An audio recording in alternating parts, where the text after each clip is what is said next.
국기에 대한 경례.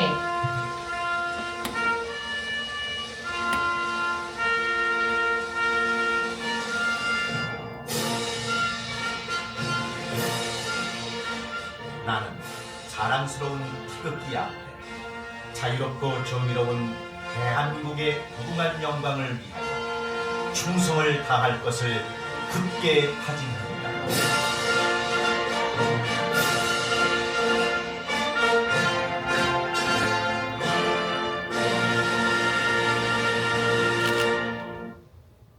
바로 다음은 애국가 제창이 있겠습니다. 애국가는 1절만 하시겠습니다.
이어서 오늘은 안중근 의사의 순국 116주년이 되는 날입니다. 안중근 의사, 최재현 선생을 비롯하여 순국 선열과 포국 명령에 대한 묵념이 있겠습니다. 활동 묵념.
모두 자리에 앉아주시기 바랍니다. 먼저 무척이나 모두 바쁘신 분들인데도 불구하고 이렇게 시간을 내서 오늘 발기인 대회에 참석해 주신 내빈 여러분께 다시 한번 진심으로 감사드립니다. 제가 살아오면서 별로 변변한 일을 한 적이 없는데 오늘은 제가 살면서 제대로 한번 일을 저지른 것 같습니다. 그래서 진심으로 감사드립니다. 저는 최재형 선생에 대해서 2016년까지는 정말 최재형 선생님 조남도 몰랐습니다. 블라디보스톡을 2016년에 방문했을 때 그 가이드로부터 이 얘기를 듣고 너무 충격적이고 또 감동을 받았습니다. 그런데 왜 이런 분을 우리가 모르고 있지? 그런 충격을 받았고 또 하나 감동을 받은 것은 저보다 한 5년 전에 그곳을 방문해서 저와 같은 감정을 느끼고 돌아오셔서 바로 최재형 장학회를 만드신 김창송 회장을 비롯한 네 분의 독지자가 계셨다는 것을 듣고 또 감동을 했었습니다. 그래서 와서 그분들을 찾아뵙고 저도 무언가 좀 도울 일이 없을까 해서 그때부터 최재형 기념사업회를 장학회를 조금 돕기 시작했는데 여의도의 조그마한 골방에서 운영을 하고 있더라고요. 그런데 제가 그때 문영숙 지금 현 이사장이 이 사무총장을 하고 있는데 제가 보험부 등록이 돼 있습니까? 했더니 보험부 등록이 안 돼 있어요. 그래서 마침 그때 정세균 전 총리님께서 그때 국회의장을 하고 계셔서 정세균 국회의장님께 말씀드려서 보좌진과 청와대의 보훈 담당 비서관들에게 이 얘기를 설명을 하고 그래서 보훈단체 등록을 하게 됐습니다. 그리고 쭉 이어져 왔는데 가장 안타까운 건 독립유공자 묘역 108번에 최재형 선생님의 묘역이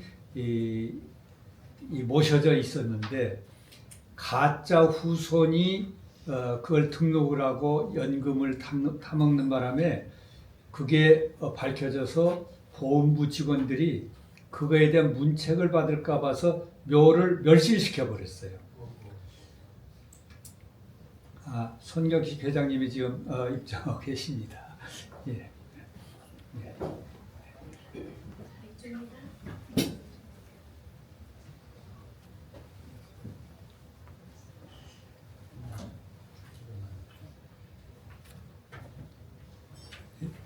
그런데 묘역을 다시 묘를 모셔야 되는데 법이 유골이나 유해가 없으면은 모시지 못하는 법 규정이 있어서 그걸 다시 복원을 할 수가 없는 그런 법적 제약이 있었는데 마침 그때 박민식 보훈부 장관 시절인데 박민식 장관한테 좀 부탁을 해서 묘안을 찾아볼 것을 건의해가지고 결국 법 개정을 했습니다.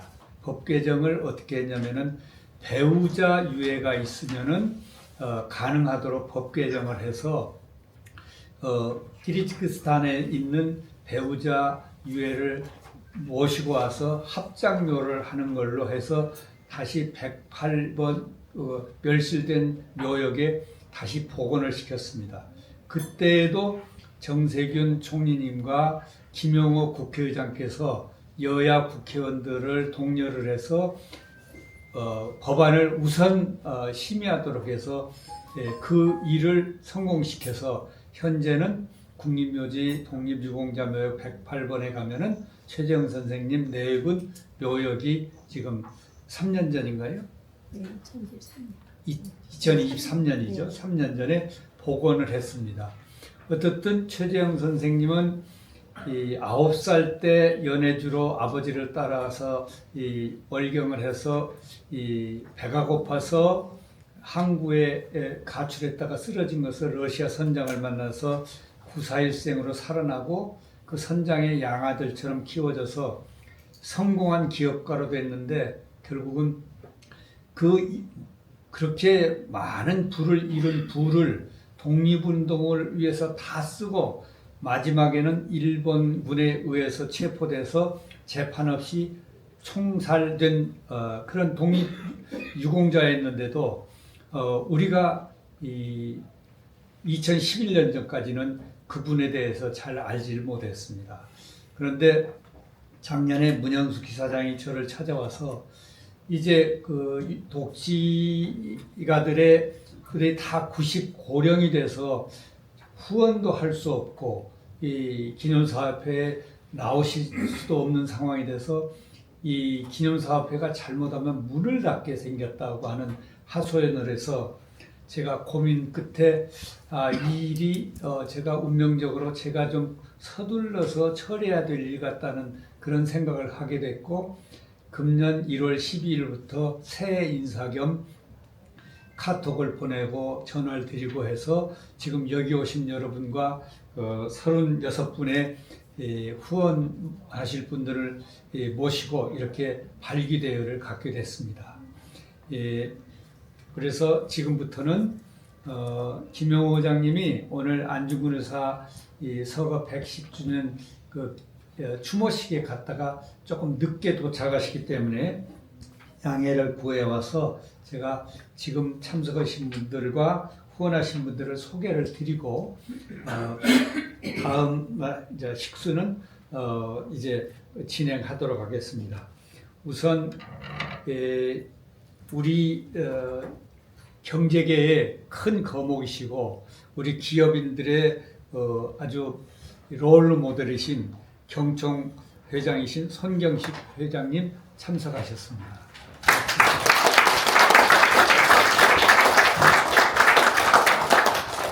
손경식 회장님은 제가 서울대 AMP를 수료하고 손경식 회장님이 총동문회 회장을 하실 때 제가 간사로 있으면서 모신 지가 한 28년 됐습니다. 그래서 28년간 모여서 손 회장님을 보고 많은 걸 배웠습니다. 정말 이 자리를 빌어서 다시 한번 감사드립니다.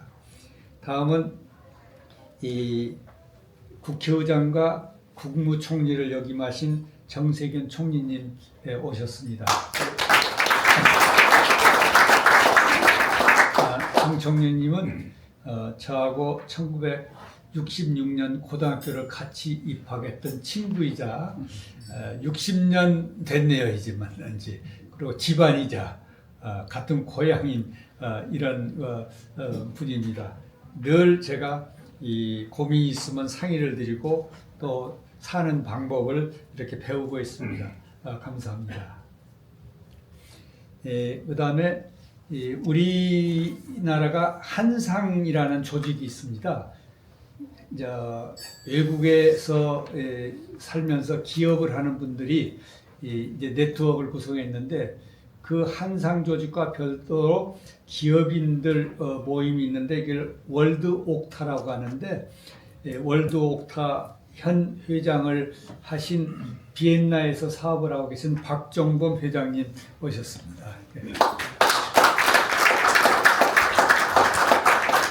제가 이 고민을 하면서 맨 먼저 상의를 드린 분이 이분이에요. 왜냐하면 최재형 선생이 우리나라 그러니까 조선시대에 외국으로 가서 러시아 국적을 취득하고 기업인으로 성공해서 조국을 위해서 재산과 목숨을 다 바친 분이기 때문에 진정 이분이야말로 한상의 원조다. 그래서 월드 옥타의 원조로 이 최재형 선생을 자리매김할 수 있도록 하십시다 해서 제가 모셔서 같이 공동 회장을 하기로 해서 수락을 해주셨습니다. 감사합니다. 다음은 학술 회원을 좀 제가 한 7분 모셨습니다. 학술 회원은 기업인이 아니고 교수님이거나 아니면 사회적 활동을 하면서 네트워크가 아주 넓어서 최재형 선생을 알리는데 굉장히 파급력이 큰 분을 모셔서 제가 이 최재형 기념사업회를 좀 더 알리는데 도와달라고 부탁을 드려서 수락하신 분입니다. 우선 모네상스 대표를 하고 계신 강신장 대표이사를 소개하겠습니다. 강신장 대표는 루첼라의 정원이라는 인문학 학습 프로그램을 만들어서 약 400여 명의 이 학생들을 모아서 약 11년째 지금 운영하고 있는데 저도 그 11년째 학생으로 공부를 하고 있습니다. 감사합니다. 다음은 우리나라의 산업사에 대해서 가장 명석하게 분석을 해서 국민들에게 대한민국이 선진국이 되려면 어떤 이 자세를 가져야 될지를 지금 전파하고 계신 서울대학교의 김태우 명예교수님 오셨습니다.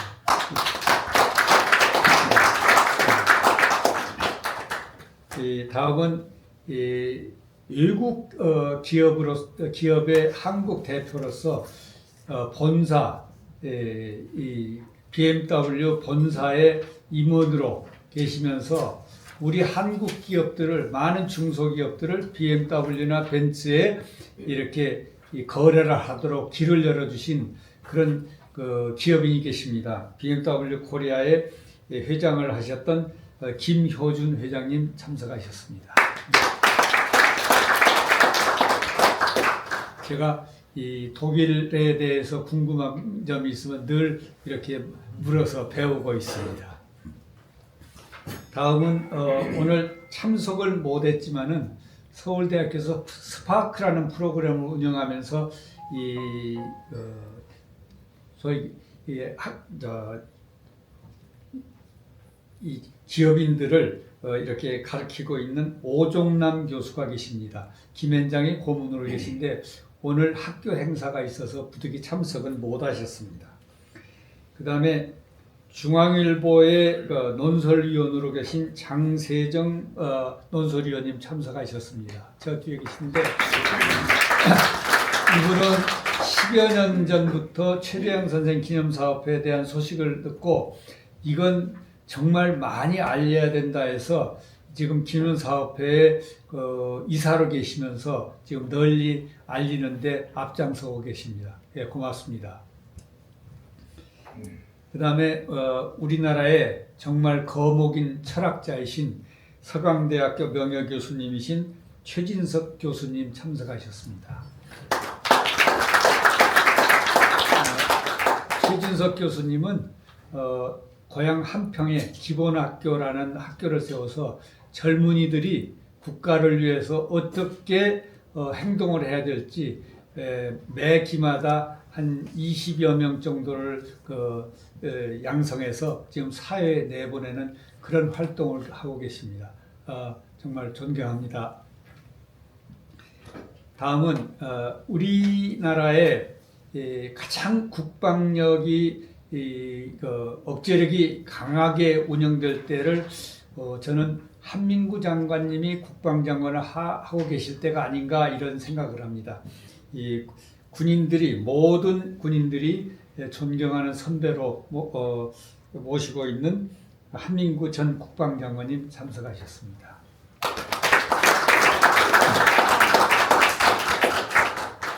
예, 이상으로 우리 기념사업회를 널리 알리실 분들을 소개했습니다. 다음은 기금 회원으로 좀 소개를 하겠습니다.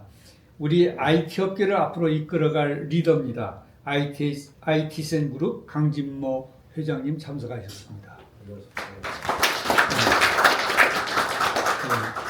그 다음에 오늘 참석은 못했지만은 KG 그룹 지금 기아자동차하고 동부제철을 인수해서 아주 정상화시킨 곽재선 회장님께서 기아가 아니고 쌍용. 쌍용 죄송합니다. 쌍용 자동차를 인수해서 정상화시킨 곽재선 회장께서 기금 회원으로 참여하셨는데 오늘 참석은 못하셨습니다. 그 다음에 MVH 코리아 구자겸 회장께서 참여하셨는데 오늘 참석은 못하셨습니다. 그 다음에 제가 참 사회생활하면서 정말로 많은 걸 배우고 따르고 싶은 또 기업인이 계십니다. 39 INC의 구자관 회장님 참석하셨습니다. 그 다음에 우리 풍력발전소 타워를 제작하는 CS 윈드가 있는데 세계 제1회 기업입니다. 김성건 회장님 참여하셨는데 오늘 여기는 못 오셨습니다. 그 다음에 하림그룹의 김은국 회장님이 기금회원으로 참여하셨는데 오늘 참석은 못 하셨습니다. 그 다음에 LTS 코리아의 박세훈 회장님 참석하셨습니다. 박세훈 회장님은 저하고 서울대 AMP를 같이 수료했는데 제가 AMP 회장을 엊그저께 취임했는데 AMP 총동창 회장을 저 다음에 차기 회장을 맡기로 해주셨습니다. 고맙습니다. 그 다음에 이 독일 막스 프랑크 연구소에서 근무하고 케임브리지 대학에서 박사학위를 하고 한국으로 돌아와서 교수를 하다가 학생들하고 다시 창업을 한 그래서 지금 나노 그룹을 이끌고 있는 신동우 회장님 참석하셨습니다.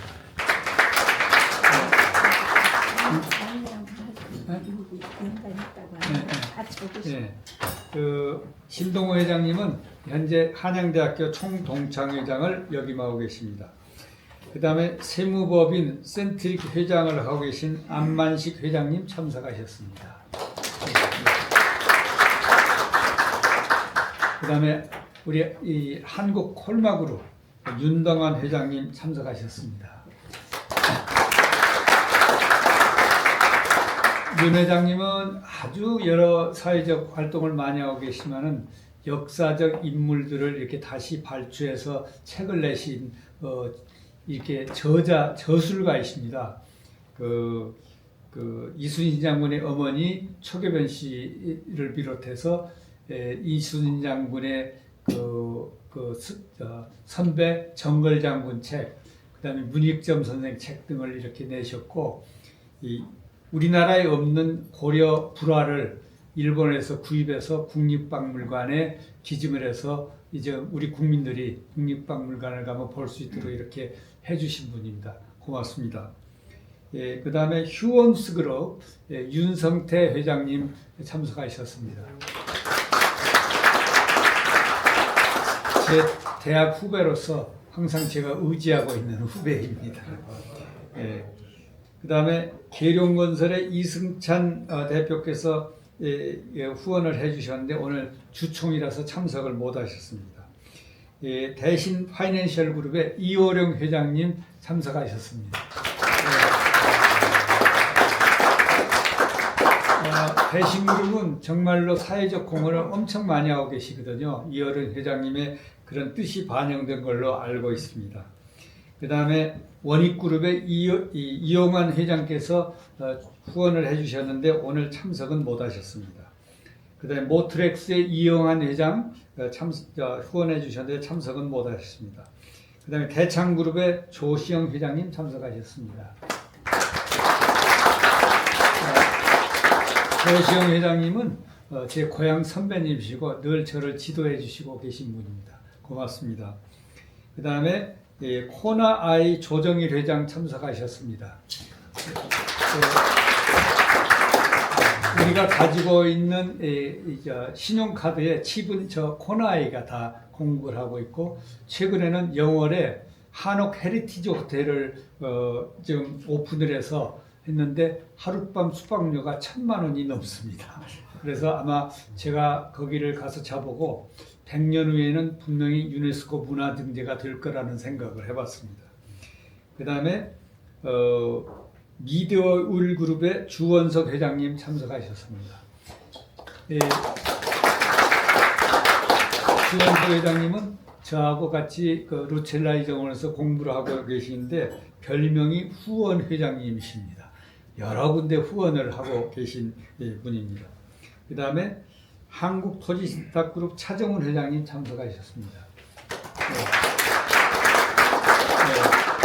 차 회장님은 제 고향 후배인데 한진중공업 또 동부건설을 인수해서 부실기업을 완전히 정상화시킨 그런 아주 유능한 기업인이십니다.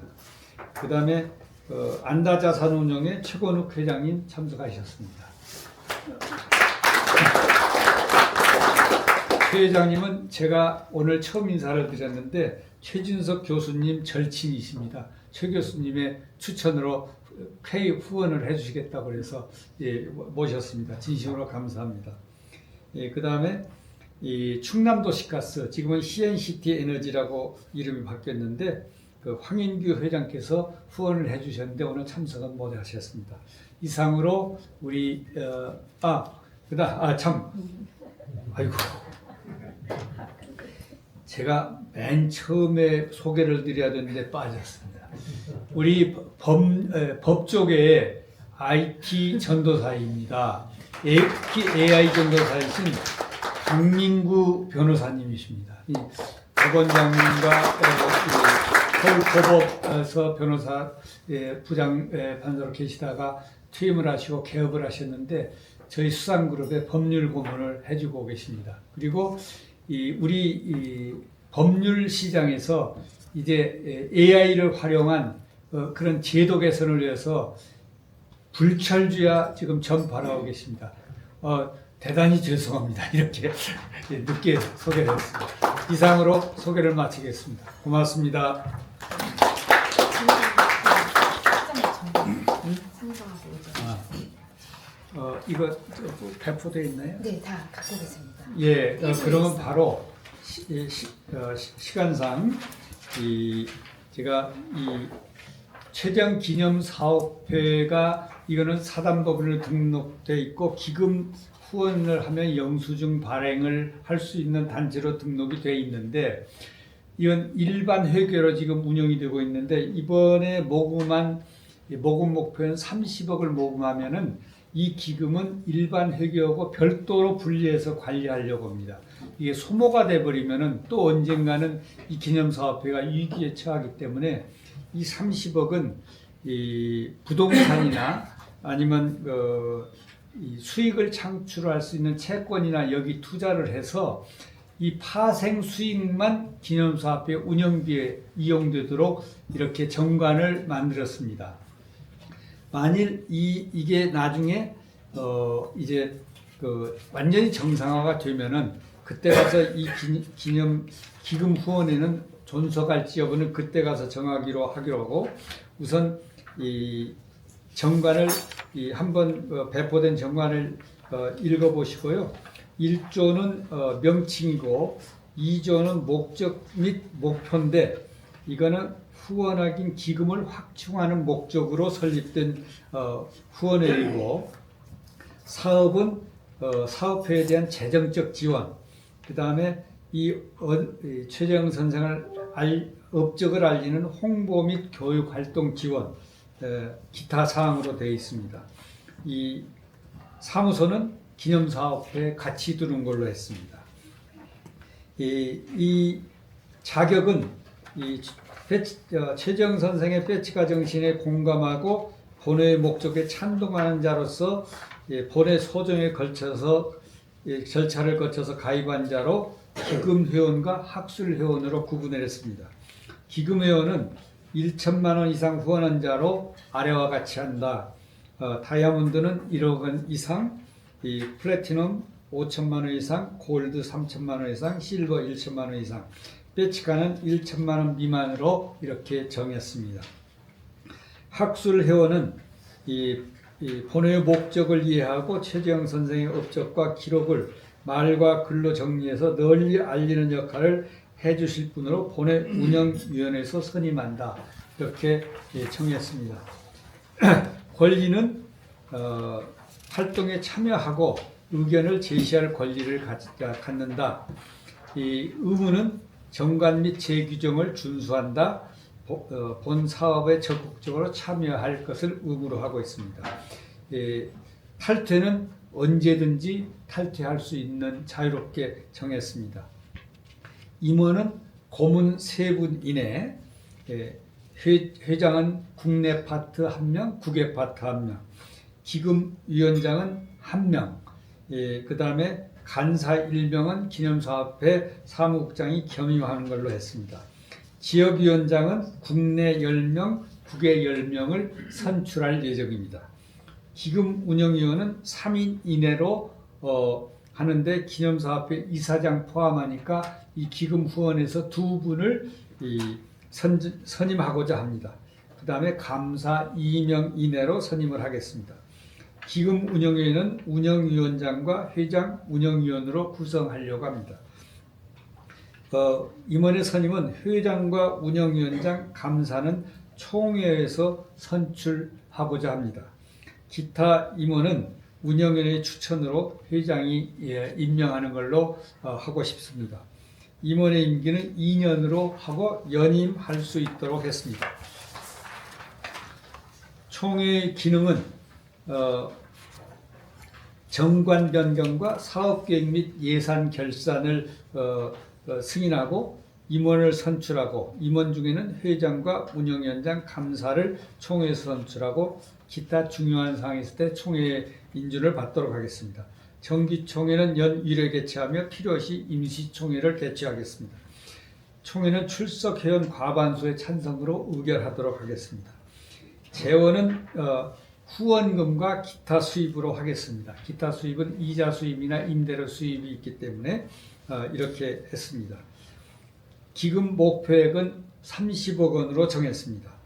본 기금은 모금 후 기금운영위원회에서 정한 대로 부동산, 채권 등 안전자산에 투자하는 걸로 하겠습니다. 본 기금은 원금은 사용하지 않고 파생 수익금만 기념사업회 일반 회계에 지원하는 걸로 하고자 합니다. 회계연도는 내년 1월 1일부터 12월 31일까지 하고자 합니다. 정관 변경은 출석 회원 60% 이상의 찬성으로 의결하도록 하고자 합니다. 해산에 대해서는 1차 모금 목표액 30억 원이 달성되면 총회에서 존속 여부를 정하기로 하고 출석 회원 3분의 2 이상의 찬성으로만 해산할 수 있도록 이렇게 좀 강하게 규정을 만들고자 합니다. 그리고 본 정관은 오늘부로 시행하고자 합니다. 혹시 지금 설명드린 내용에 대해서 질문이나 의견이 계시면 말씀해 주시기 바랍니다.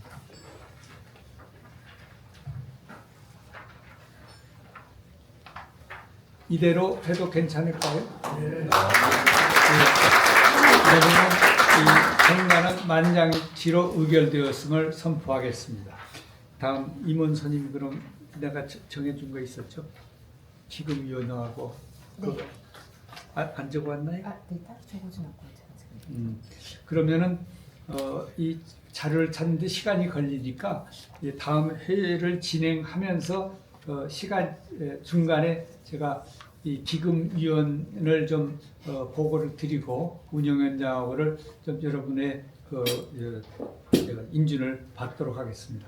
그다음 월드옵탑 회장 박종범 인사드립니다. 지금 회장이 두 분이라고 얘기를 했지만 실제적인 회장님은 우리 정석현 회장님이시고 해외 담당을 하고 있는 회장이라고 이해해 주시면 감사하겠습니다. 여러분 반갑습니다. 특히 오늘이 우리 안중르사 순국 116주년이 되는 날인데 이런 뜻깊은 날에 더구나 우리 안중르사님을 뒤에서 많이 도우셨던 최정 선생님을 기리기 위한 후원 모금회가 이렇게 발대를 하게 된 것은 그 의미가 아주 크다라는 생각이 듭니다. 회장님하고 사실 3월 26일 날짜를 잡은 것도 우리 안중르사 순국일을 염두에 두고 잡은 것은 아니었었습니다. 사실은 고백하지만 제가 한국에 오는 날짜 맞추고 여러분들 이렇게 회장님이 일정을 마치다 보니까 오늘 잡았는데 잡고 보니까 오늘 이런 뜻깊은 날이었던 것 같습니다. 함께 그분들을 이렇게 기리는 자리 참 의미가 크다고 생각을 합니다. 유럽과 아시아, 중앙아시아 지역에서 사업을 하고 있는 저는 몇 년 전 우연히 최정 선생의 고국을 위한 헌신과 업적을 알게 되었습니다. 해외에서 기업인으로 성공하신 최정 선생께서는 본인이 일구신 부를 조국과 동포들을 위해 사용하시면서 스스로 노블리제 오블리주를 실천하셨습니다. 최정 선생께서는 720만 세계 한인 동포들이 스스로 자긍심을 높게 가질 수 있게 하신 분이십니다. 이러한 최정 선생을 기리고 선양하는 최정 기념사업회를 지원하기 위해 제가 존경하는 정석현 회장님께서 앞장서시고 계심을 보면서 저 또한 해외에서 사업을 하는 한인 동포 경제인의 한 사람으로서 최정 선생의 패치카 정신을 이어가는데 조금이나마 힘을 보태고자 이 자리에 있습니다. 지금 여러 분야에서 전 세계가 놀라고 있는 대한민국의 높은 위상은 어느 날 갑자기 이루어진 것이 아니라고 생각합니다. 나라를 지키기 위해 피와 땀과 생명까지 바치며 애국 애족의 정신을 이어준 독립운동가들이 계셨고 그 중에서도 특히 나라 밖에서 고국을 위해 헌신하신 최정 선생이 계셨습니다. 그러한 최정 선생의 업적을 기리는 데 저희 해외 한인 동포들 또한 적극적으로 함께 하겠습니다. 이러한 고귀한 여정에 함께 해주신 여러분 모두에게 다시 진심으로 존경과 감사의 말씀을 드립니다. 여러분 모두의 건강과 행복을 기원합니다. 고맙습니다.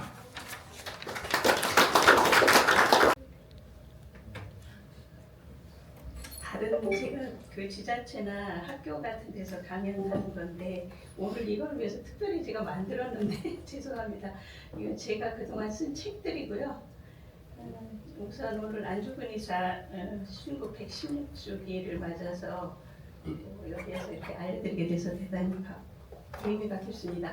그냥 하겠습니다. 최재형 선생님의 삶을 5가지로 하면 제가 어제 한 거는 우리가 그 한상 최초의 디아스포라, 한인 디아스포라, 우리가 하와이에 1903년에 가고 멕시코에 1905년에 가는데 1860년대 후반부터 이제 러시아로 한인들이 가기 때문에 그 한인 이주 최초의 이주자들이 바로 최재형 선생과 같은 고려인들이고, 그래서 이제 그거를 좀 강조했는데 여기 반영이 안 됐네요. 그리고 기업가로서 아까 그 영상을 통해서 보셨다시피 그랬고, 또 32개 학교를 세웠고, 또 동의회라는 독립단체를 최초로 조직해서 안중근 의사를 만나서 대한의군 전투까지 독립운동과 그 다음에 그 무기를 가지고 독립운동을 할 수 없게 일본의 방해로 무장 해제를 당하자 이제 신문사를 통해서 언론인으로 하시고, 그 다음에 이제 최초에는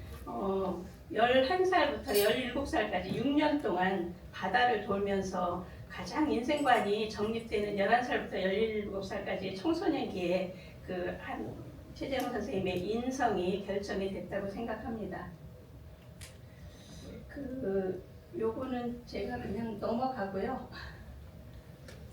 이 지도는 우리 연해주에서 한인들이 살 때, 이주에서 살 때 한인들이 지은 지명입니다. 그래서 처음에 지신어라는 이름을 지었고요. 또 인구가 계속 넘어가니까 상지신어, 그 다음에 또 중지신어, 하지신어 이런 식으로 그 한인들 스스로가 지금 우리나라 발해나 고구려의 영토였던 그 연해주에 스스로 동네 이름을 지어서 저렇게 했고, 여기 연추 의병부대 단지 동맹 기념비 이런 게 보이는데 바로 최재형 선생님이 동의회를 조직해서 안중근과 대한의군 부대를 만들어서 국내 진공작전을 하던 그런 그 연추 의병부대가 자리하고 있고, 지금 현재 여기 가면 단지동맹 기념비가 있습니다. 그리고 바로 요 밑에 보면 포시에트라고 하는 데가 바로 최재형 선생이 11살에 가출을 해서 그 선장을 만났던 지역이고, 그때 당시 이제 한인들이 그 학정과 기근에 시달려서 1863년에 최초의 러시아에서 동족에 오르는 일이 있는데, 그때 이제 넘어간 게 지금 두만강이고요. 삼합 지역이라고 그래서 러시아 핫산, 중국 훈춘, 조선 경원 이렇게 삼각형으로 될 수 있는 지역에 우리 한인들이 러시아로 넘어갔다는 걸 아시고, 바로 경원에서 지신어 이렇게 넘어간 지도고요. 지금 지신어 마을터에 가면 아무 흔적이 없습니다. 1937년에 스탈린에 의해서 강제 이주가 됐기 때문에 전혀 뭐 표시가 없어요. 근데 그 땅을 파보면 이런 농기구들이 녹슨, 나무는 다 썩어 없어지고 세부치들만 남아서 그 현지의 연해주의 어느 초등학교에 갔더니 그 지하실을 이렇게 박물관처럼 해서 이런 그 한인들이 농사짓던 거 다 보관해 놓은 그런 게 있었고요. 요거는 서태지라고 아시겠죠? 그 국민 가수라고 불렸던 서태지가 2004년에 그 블라디보스토크 스타디움에서 발해를 꿈꾸며라는 그 공연을 하고, 그 여기 이 지신어 한인들이 최초에 가서 13가구가 러시아 최초에 살게 된 그 터에 지신어 기념비를 세웠습니다. 그래서 우리가 여기도 가볼 수 있습니다. 그래도 이것가 없으면 한인들이 살았다는 흔적이 하나도 없는데 서태지가 참 훌륭한 일을 했고, 요건 제가 2012년 9월 11일에 최초에 저도 러시아에 가서 이때 최재형 선생님을 저도 처음 알아서 2년 후에 책을 내게 되는데, 그때 갔던 그 발해 성터의 풍경인데요. 발해 솔빈구 그 성터에 지금 보시면 광활한 초지에서 나중에 최재형 선생님이 여기서 군대에 유구 납품업을 하게 되는데 한인들한테 소를 키우게 합니다. 그런데 이 지형을 보더라도 광활한 초지가 있어서 얼마든지 그 한인들이 한경도에 살던 한인들이 그쪽으로 가면 농사를 땅만 일구고 부지런하면 농사를 지을 수 있는 그런 땅을 우리가 볼 수 있습니다. 그리고 여기 요 발의 성터 옆에 가면 이상설 유허비가 있습니다. 이상설 선생님은 최재형 선생님하고 같이 독립운동을 하다가 하얼빈을 하얼빈이 아니고 저기 그 헤이그 밀사로 가셨다가 1917년에 여기서 돌아가시거든요. 그래서 고국에 못 들어오게 하니까 미국에 갔다가 여기로 오셔서 최재형 선생님하고 같이 그런 활동을 하시다가 여기서 돌아가시게 되는데 바로 이 발해성터 밑에 수입은 강이라고 있습니다. 그 수입은 강에 당신이 돌아가면 내 죄를 다 태워서 물에 띄워라. 그럼 나는 흘러서 동해로 스며들리라. 그런 말씀을 남겼다고 하는데 우리 탐방단에 가면 바로 그 이상설 유허비도 가볼 수 있고 요거는 좀 애람되지만 저 뒤에 저를 보라는 게 아니고요. 저 뒤에 물길과 그 지형을 보면 얼마든지 논을 만들 수 있는 자리입니다. 그 땅이. 그래서 한인들이 가서 조, 비리, 콩 이런 것만 재배하다가 한인들이 가서 벼농사를 최초로 짓기 시작하고 그 강제 이주 전까지는 아주 한인들이 부유하게 살던 그 터전이어서 저는 저 지형만 봐도 노는 부지런만 하면 만들 수 있겠구나 그런 걸 보시라고 제가 보여드리고요. 그 저 위에 박스 안에 러시아 지도인데 그 빨간 점이 바로 연해주인데요. 이 연해주 확대한 지도입니다. 그래서 이거는 그 빨간 점이 있는데 전부 한인들이 살던 곳입니다. 그래서 약 17만여 명의 한인들이 살다가 1937년에 그 스탈린에 의해서 중앙아시아로 이주하게 되는데 여기 보면 아까도 말씀드렸지만 뭐 상아지미, 뭐 연추, 지신어 이런 한인들이 지은 이거가 강제 이주가 안 됐다면 우리 소수민족이 거기에 중국 뭐 심양이나 이런 데처럼 살고 있었겠죠. 너무나 아쉬운 부분이고 1900년대 블라디보스토크의 사진인데요. 바로 최재형 선생님이 상선을 타게 돼서 그 바닷가에 쓰러진 풍경인데 그보다 이후의 모습입니다. 그 최재형 선생님이 바닷가에 쓰러지셔서 상선 그 선장을 만났다고 그러는데 그때 모피 무역을 할 때입니다. 그래서 우리가 뭐 닥터 지라고나 이런 데 보면 러시아산 모피가 세계 최고로 품질이 좋으니까 그 모피를 사 모았다가 포셰트 항구에서 유럽으로 팔러 가는 그런 상선의 선장이 최재형을 6년 동안 항해를 시킨 거여서 이제 그런 거를 보여드리고 저 모피의 길이 육로는 저렇지만 이거는 밑에는 제가 최재형 책을 쓰기 위해서 그 해양대학 교수님하고 의논해서 당시의 해루를 재현해 본 겁니다. 바로 포셰트 항구에서 저 상트페테르부르크까지 최재형은 상선을 타고 각 항구마다 들러서 어떤 물건을 팔면 돈이 되고 어떻게 상수를 익히시고 그래서 나중에 그 동양의 카네기라고 할 만큼 그런 거부가 되는 그런 거를 이런 그 해로에서 각 항구에 들려서 장사법을 배웠다는 걸 알 수 있습니다. 최재형 선생님이 이제 뭐 여러 가지 그 선장 부인으로부터 받은 그런 그 학식도 있는데 이걸 제가 러시아 사람한테 보여줬더니 굉장히 잘쓴 글씨라고 그래요. 그래서 친필 글씨입니다. 최재형 선생의 친필 글씨가 남아 있고 이제 그 우리나라가 외국으로 나갈 때 보빙사가 맨 처음이었다고 알지만 최재형 선생님 그 이전에 벌써 세계를 6년 동안이나 돌았다는 걸 알 수 있고요. 이 포시에트 항구에 제가 요즘 그 탐방 가서 찍은 모습입니다. 지금은 이 모피 이런 게 다 없어지고 저렇게 석탄 하치장이 생겨서 바로 포시에트 항구의 현재 모습입니다. 그리고 당시 우리 노동자들의 모습이고요. 그 연추에서 나즈돌리노예까지 이 러시아어로 나즈돌리노예라는 뜻은 광활한 논이라는 뜻이랍니다. 그래서 한인들이 그 논 농사를 성공시켜서 저기에서 많이 있었기 때문에 강제 이주 열차에 가장 많은 한인들이 탄 곳이 라즈돌리노예역인데 그 라즈돌리노예역에서 연추까지 최재형이 군사도로를 그 6년의 항해를 끝내고 와서 군사도로를 만들게 되는데 거기에서 이제 그 아주 빨리빨리 정신을 발휘하고 우리 한인들을 임금도 제대로 못 받던 한인들한테 제대로 통역을 해서 임금도 받게 해주고 그래서 그 감독을 맡아서 아주 빠른 시간에 성공을 하게 돼서 최초로 러시아 제정 러시아로부터 은급훈장을 받는데 이 도로 공사입니다. 그래서 현재는 핫산으로 가는 이 도로입니다. 그래서 정말 러시아하고 사이가 좋아지면 최재형 노를 붙이면 너무 좋겠다 그런 아쉬움을 안고 있습니다.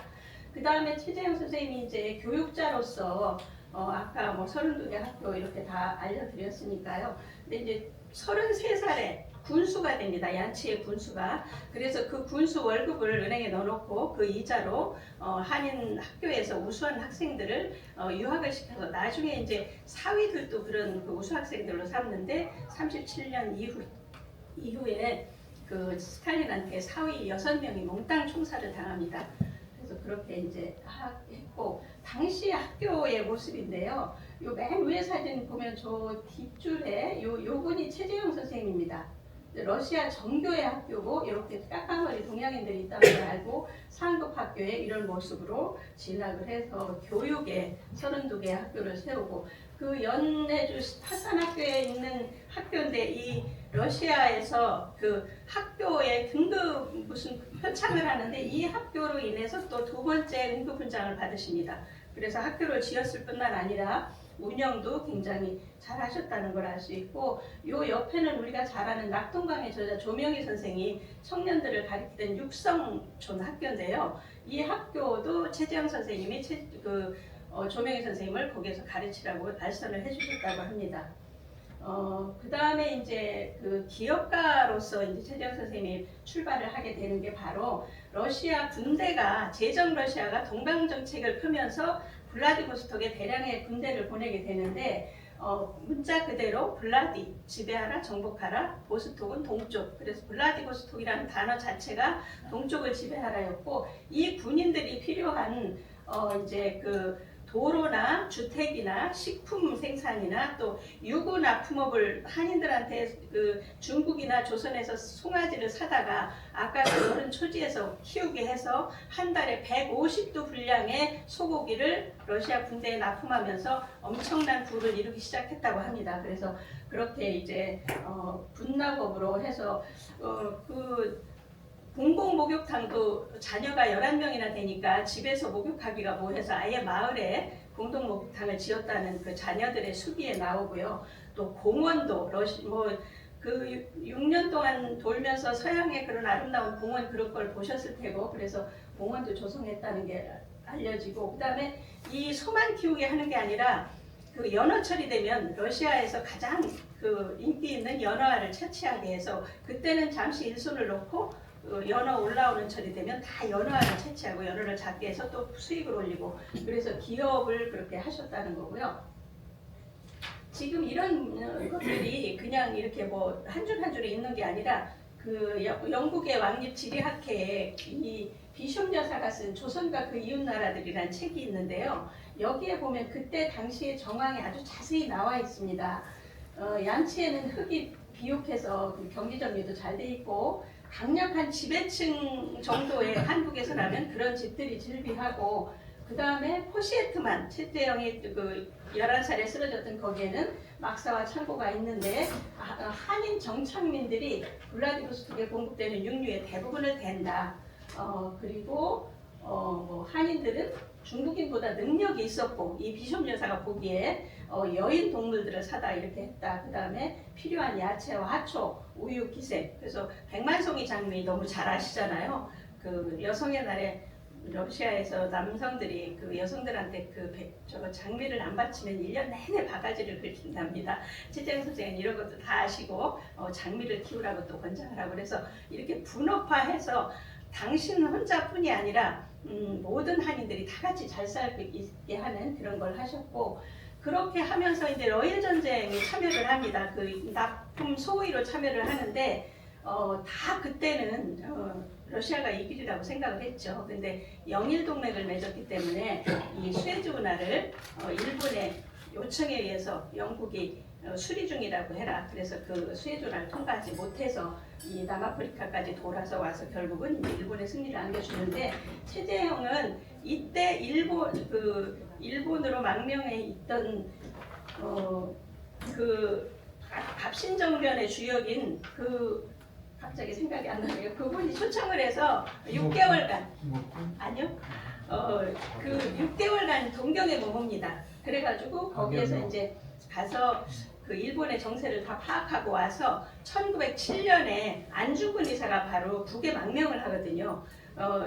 1907년 우리가 너무 중요한 게 대한제국 군대가 해산이 됐고요. 고종이 강제 퇴위가 되는 해입니다.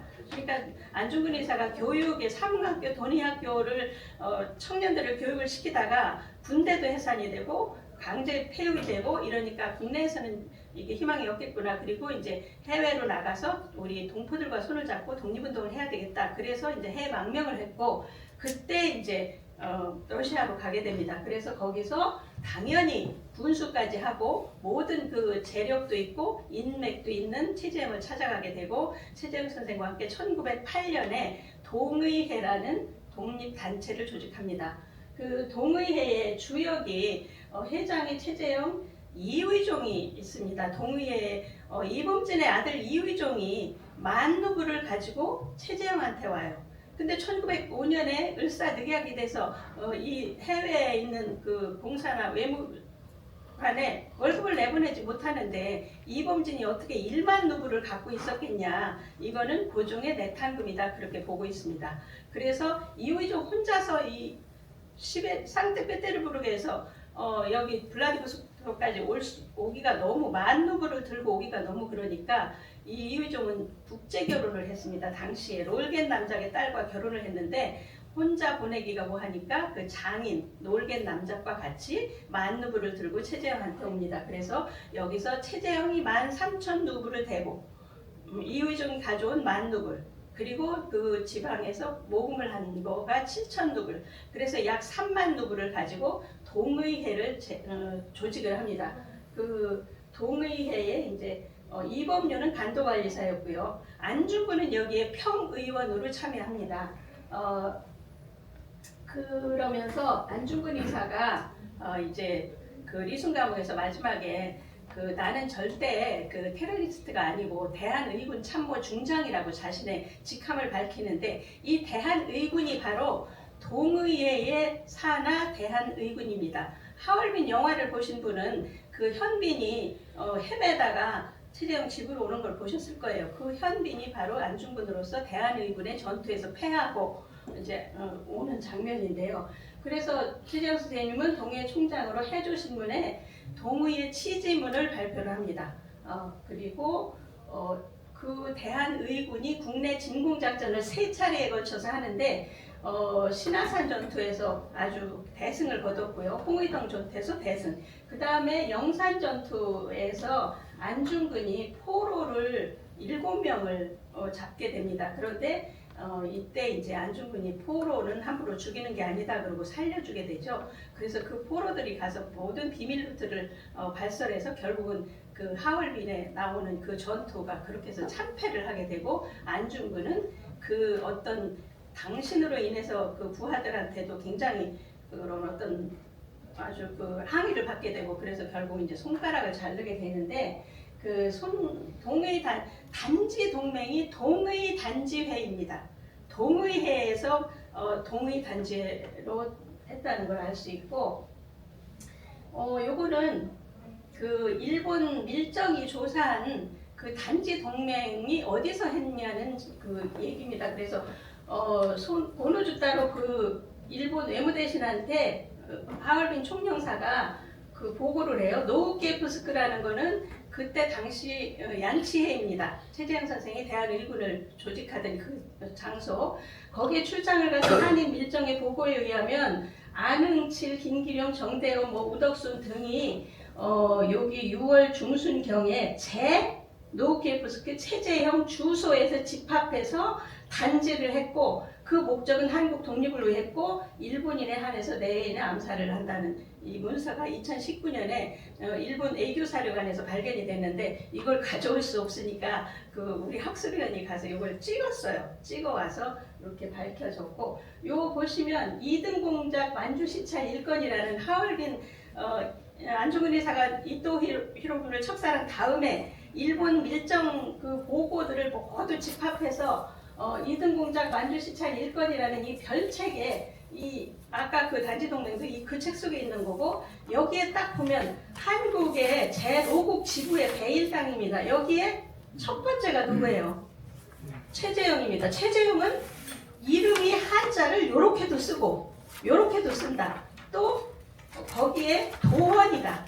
도원은 읍장 군수를 뜻합니다. 그래서 이렇게 자세하게 최재형을 지목하고 있었고 4월 참변에 당연히 돌아가실 수밖에 없는 상황이고 요 보면 이범윤, 이범진, 홍범도, 차도선, 김기룡, 박춘성, 이의종, 정순란, 안흥칠 이게요 전체는 한 7, 80명이 돼요. 일본이 파악한 그 반일 배일당의 노국 지부의 명단이.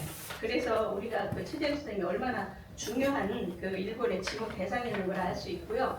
그 다음에 이제 그 하얼빈에서 대한일군이 그렇게 참패를 해서 단지 동맹을 하게 되는 거는 그 일본에 의해서 무장투쟁을 더 이상 할 수 없습니다. 그래서 선생님은 이제 이 언론사로 그래서 대동공보를 인수해서 대동공보에서 바로 하얼빈 의거가 모의가 됩니다. 거기 편집장 이강이 또 이강은 누구냐면 미국에서 안창호 선생님과 대한민국민회의 그 임원이에요. 그런데 이쪽으로 다 옵니다. 정재만도 오고 이강도 오고 그래서 그 대동공보에서 합류를 해요. 그래가지고 이또가 하얼빈에 온다는 소식을 듣고 바로 대동공보에서 이또 척사를 모의하게 됩니다. 그래서 이제 대동공보가 그랬고 그 다음에 해조신문에 동의의 취재문을 발표했고 그 다음에 1911년에 안중근 의사가 돌아가신 다음에 최재형 선생님의 권업회를 조직하시는데 그 권업신문을 또 거기서 발행을 하십니다. 그래서 언론인으로서도 여러 가지 이렇게 활동을 하시고 지금 당시에 우리 그쪽에서 발행했던 신문들의 모습이고요. 그리고 이 하얼빈 의거를 모의했던 이 대동공보는 일제에 의해서 강제 폐간이 됩니다. 일본이 그냥 놔둘 리가 없죠. 그래서 이 대동공보가 항상 과격한 논조로 이렇게 돼서 이렇게 보도를 하고 결국은 폐간을 시키고요. 요거는 이제 그 뒤에 1914년에 최재형 선생님이 한인 아령 이주 50주년 기념 준비위원장이 됩니다. 그래서 이때 제중, 제미, 제유럽, 러시아 이런 모든 단체를 해서 대한 제국은 살아있다는 것을 보여주기 위해서 이런 단체를 조직하고 여기 최재형 사인입니다. 맨 밑에. 그래서 한인 아령 이주 50주년 기념회 회장 최재형 서기 김기룡 딱 있고 사인을 해서 여기 보면은 이렇게 해서 그 한인 아령 50주년 기념 행사를 러시아에서 사니까 거기 러시아 그 황제의 동상도 세워주고 이렇게 하겠다. 그래서 KBS에서 한번 반영한 게 있는데 하얀 옷을 입고 태권도 비슷한 그런 매스게임도 하고 그런 거를 아주 완벽하게 준비를 했는데 이걸 하지 못했어요. 1차 세계대전이 나서 그렇습니다. 그래서 이거는 이렇게 준비만 해놓고 결국 이제 연해주에 일본군이 4월 4일 날 신안촌 참변이라고도 하고 4월 참변이라고도 하는데 우길 승천기를 앞세우고 블라디보스톡에 대대적으로 상륙해서 이렇게 무참하게 한인들과 그 저구이파 혁명군들 우리가 저구이파하고 같이 싸웠으니까요. 이렇게 하고 최재형 선생님은 물론 잡혀서 이렇게 불을 놓고 아주 처참하게 하고 그리고 이제 마지막으로 최재형 선생님은 집으로 오죠. 잠시 집에 왔는데 이제 부인과 자녀들이 빨리 도망치라 지금 완전히 일정이 깔려있다 그러니까 나는 60년을 살았다. 내가 죽으면 얼마나 그 많은 사람들이 고초를 당하고 우선 너희들도 가만두지 않을 것이다. 그러니까 나는 이만 죽어도 된다. 그리고 자진해서 잡혀서 마지막도 그렇게 가셨고 요거는 그 연해주를 무대로 활동했던 독립운동가들입니다. 자세히 보시면 우리가 아는 분들이 이렇게 활동하신 건 1919년 4월 11일 상해 임시정부가 생기기 이전입니다. 그래서 우리가 연해주의 독립운동사를 아직 알지 못하는데 그 이전까지 모든 독립운동의 바탕이 연해주에서 이루어졌고 4월 11일 상해로 가면서 이 세력들이 다 뿔뿔이 흩어지게 돼서 이제 연해주에서는 그 뒤로 강제 이주가 됐고 그래서 그런 역사가 다 묻히는데 여기 우리가 아는 뭐 신채호, 안중근, 여기 계봉우, 강우규 이쪽에 이동희, 이강, 최재형의 둘째 아들이 최성학인데 최성학도 같이 했고 조명이 여기 하나하나 보면 우리가 아는 분 이런 분들이 다 러시아 연해주에서 독립운동에 최재형 선생과 같이 활동했다는 기록입니다. 그래서 최재형 선생님은 1920년 4월 7일에 돌아가셨지만 1962년 1차 서운 될 때 독립장을 받으셨습니다. 그리고 뒤로 이제 강제 이주가 돼서 그 자녀들 상위 6명이 숙청당하고 그러니까 둘째 부인한테 난 그 딸이 또 숙청을 당하고 나머지 자녀들은 감옥에 들어갔다가 다섯째 딸과 셋째 아들이 간신히 살아나와서 자기 아버지를 증언하는 수기를 남겼습니다. 그래서 올가가 남긴 아버지를 추억하며 또 셋째 아들 발렌틴이 남긴 아버지에 대한 해상 그래가지고 그런 거가 이제 밝혀졌고요. 지금 요거는 그 키르기즈스탄에 1952년에 돌아가서 공동묘지에 묻힌 그 엘레나 페트로브나 그 여사를 저희 사업회와 박민식 장관과 그 뭐 국민 모금을 통해서 이 부인은 또 우리 법이 아직도 전근대적인 그 법을 저기 돼서 부인은 서운 기록이 없기 때문에 하나에도 국가에서 돈을 1원 한 장 대줄 수가 없다는 거예요. 저희 사업에서 모셔와서 합장을 시켜드려야 되는데 그래서 저희가 국민 모금 1만 원, 1만 명 운동을 해서 한 7천 얼마가 모여갖고 가서 이제 다 이 유고를 반환해서 그 후손들도 다 강제 이주 후에 아마 최초로 한 장소에 다 오라고 그래서 비행기표 다 대주고 그래서 와서 이 묘를 발굴하고 또 2023년 8월 13일 날 합장을 하는데 그때도 한국에 와서 합장식에 다 참여하게 하고 그래서 모든 국민들이 다 해주셨는데 이렇게 후원해도 또 이렇게 나서 주시니까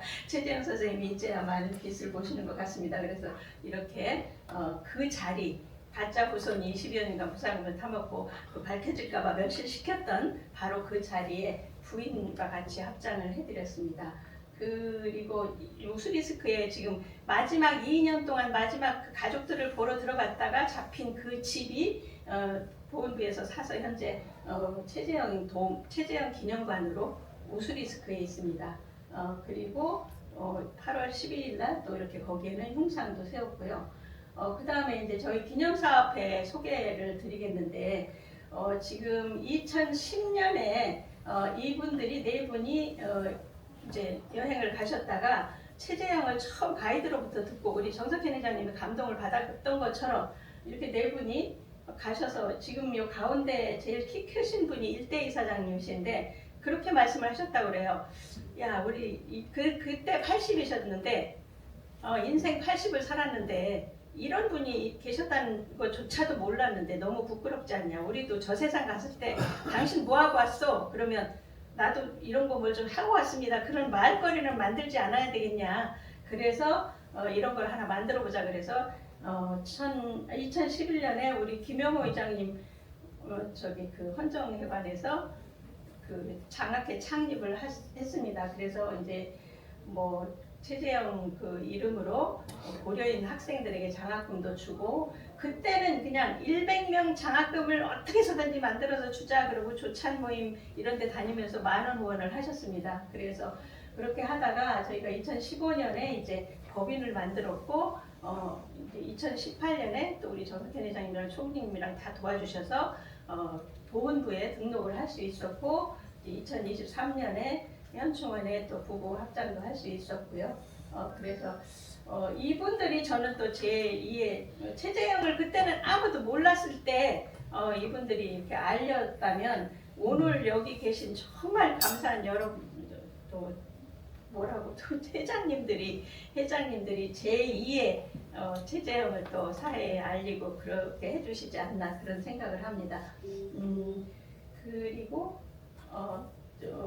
잠깐 더불어서 저희 어저께 만든 그 PPT에는 앞으로 최재형 기념사업회 과제 이런 것도 되게 끼워 넣었는데 제가 그걸 미스를 해서 못했는데 그 앞으로 최재형 기념관도 지어서 국내에 아무것도 없습니다. 최재형을 기릴 만한 게 아무것도 없고 그 이 네 분이 초창기부터 전경련 회관에 최재형 흉상을 하나 세워야 되지 않느냐 그 꿈이 아직도 이루어지지 못하고 있고 바라건대 최재형 영화도 꼭 정말 괜찮은 영화사가 해서 정말 영화도 만들고 싶고 또 최재형 아카데미를 통해서 최재형 정신을 하고 싶고 또 해외에 최초의 디아스포라 한인 디아스포라의 원조 또 최초의 한인 기업가로서 해외에도 많이 알리고 싶고 해야 될 일은 너무 많은데 오늘 이렇게 저희를 도와주시기 위해서 이 자리에 모여서 정말 감사드립니다. 이상입니다. 고맙습니다.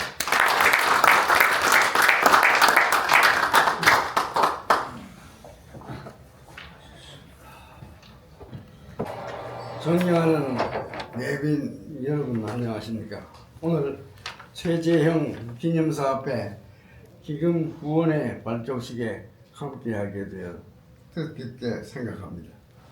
먼저 어려운 환경 속에서도 최재형 선생의 정신을 지켜오신 김창성 회장님, 문영수 이사장님, 박종범 명예이사장님, 정석현 고모님께 깊은 감사를 드립니다. 바쁘신 중에도 오늘 귀한 걸음 해주신 김영호 전 국회의장님, 정세균 전 국무총리님께도 인사를 드립니다.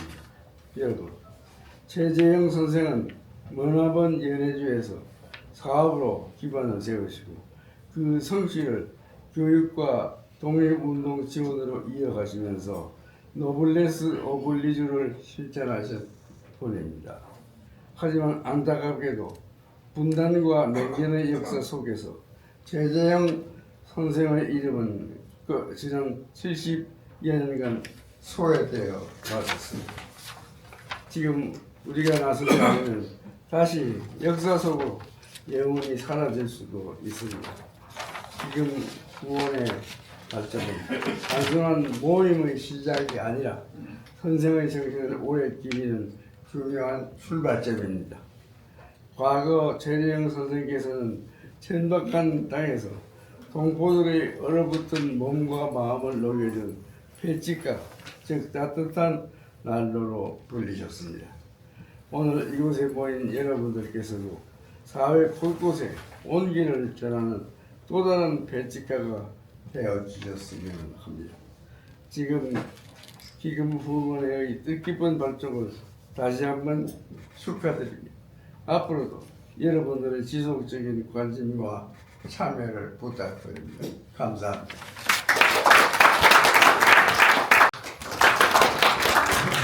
오늘 안중근 의사 순국일이었어. 그 행사에 참석하고 조금 늦었습니다.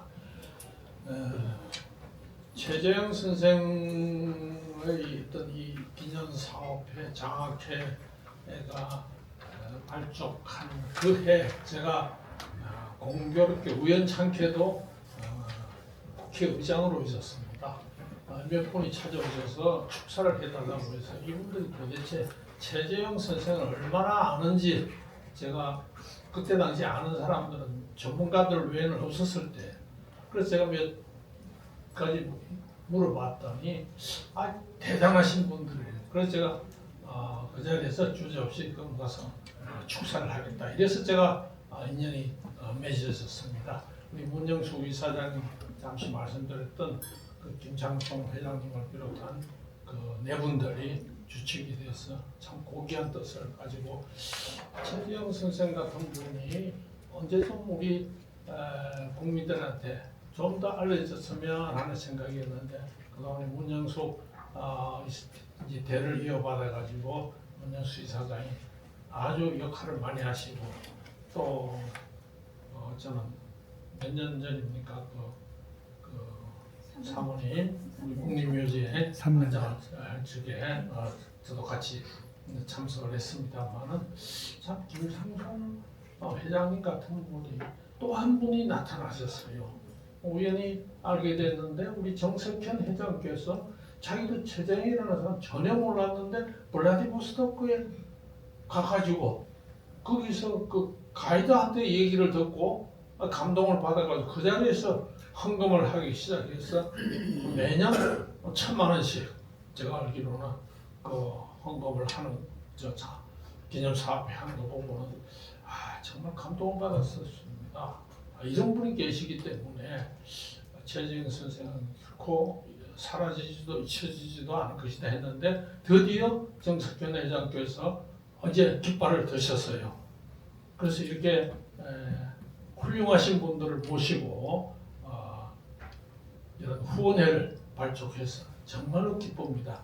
최재형 선생님이 하늘나라에서도 굉장히 기뻐하시고 대한민국이 이런 모습을 보고 한국에 미래가 있구나 이렇게 생각하지 않을까 생각합니다.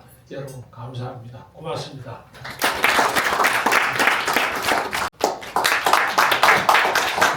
네, 반갑습니다.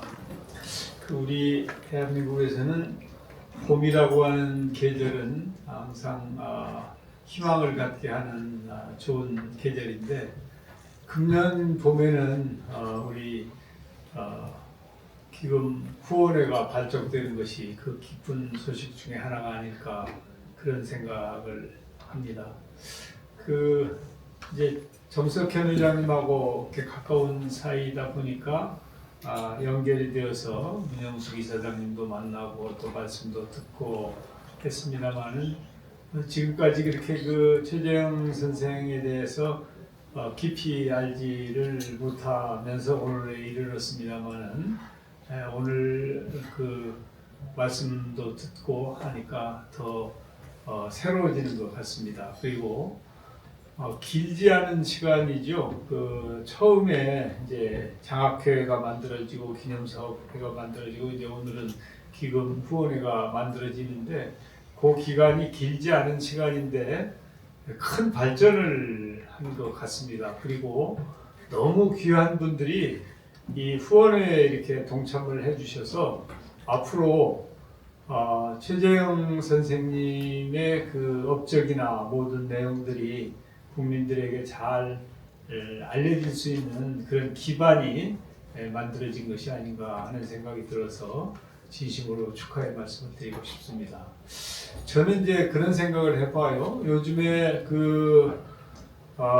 BTS 공연도 있었습니다만은 또 쾌대현도 있고 이제 문화적으로도 그렇고 경제적으로는 이제 한참 전부터 우리가 상당한 수준에 이르렀고 오늘 기금 후원회가 이렇게 성황리에 발족될 수 있는 것도 우리 대한민국이 이렇게 거듭 약진하고 있기 때문에 가능한 일이지 만약에 우리가 쇠했다면 우리 국력이 쇠하고 또 과거처럼 후진적인 상황에 머물러 있다면 그런 건 불가능했지 않았겠습니까?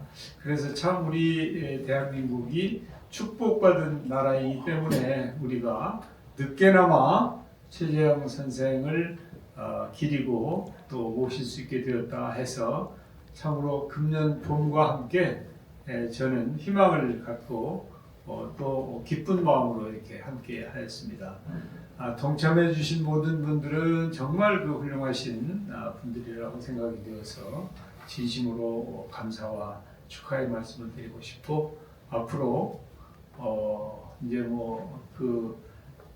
기념사업회에서 여러 가지 계획을 세우셨다고 하는데 정말 우리 후손들에게 최재형 선생의 여러 일대기가 잘 교육되고 알려져서 그들에게 꿈과 희망과 용기를 주는 그런 계기가 되기를 진심으로 기대하겠습니다. 새 봄과 함께 여러분 모두 건강하시고 큰 희망을 키우시기 바라겠습니다. 감사합니다.